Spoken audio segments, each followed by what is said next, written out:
I'm Mike Fuller.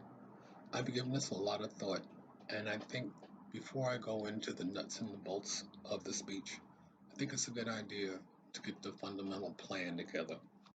Do your prep work. It's important to present a speech that I think first and foremost that you feel comfortable with doing. You want to make sure that this is something that you're passionate about, something that you know about, and if you're not an expert, and you want to make sure that it's something that the audience has come to hear about.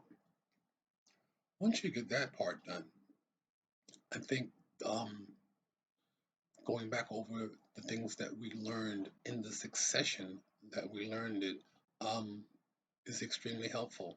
I mean, we're given the blessing of looking in hindsight uh, at this point in the semester to the steps that have led up to this point. So, what is a speech?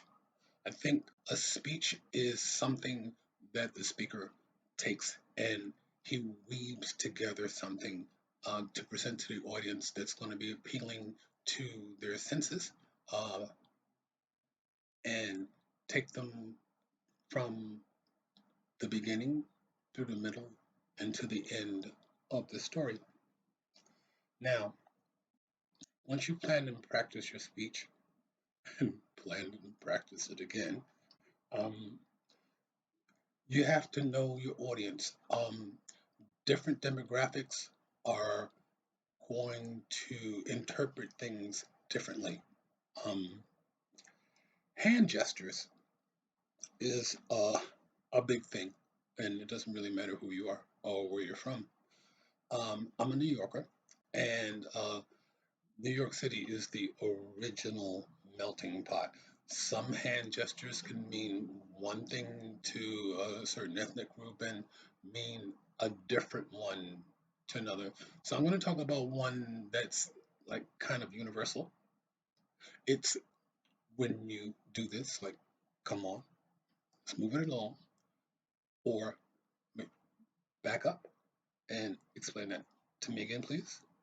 And then the same motion done in this area of the mind could, of course, make someone think that the person that you're referring to has diminished mental capacity.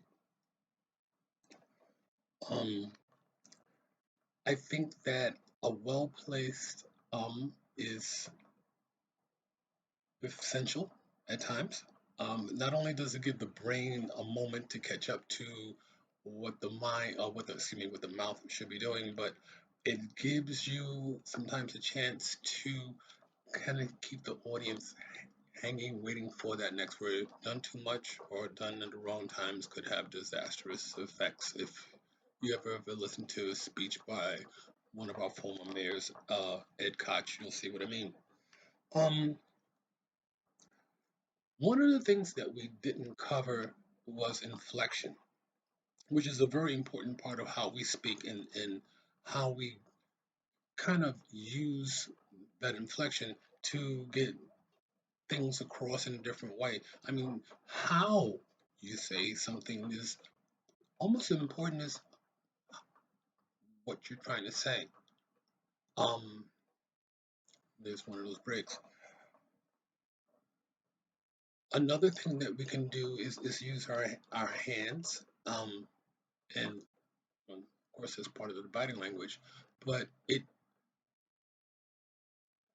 this kind of look makes one think that they're being listened to as opposed to this kind of look like I don't want to hear what they're saying. So body language is a very, very important part of this.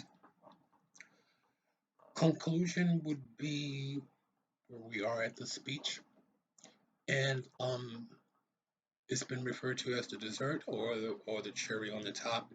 My conclusion, and unfortunately or fortunately, however you choose to look at it, um, because I'm heading in this week after it was due. I have had the opportunity to see the Jobs speech and Randy's speech. And Steve Jobs, well, I've already spoken about Steve Jobs, but Randy's speech was so emotional and I've learned the difference between a persuasive speech as opposed to an informational speech, and these type of things in the speeches that I've done for my agency in the past have been a combination of both. I just want to say, if I take anything away from this semester, it'll probably be the indirect learning. Now that I know what it is and see where that has happened so many different ways. Thank you.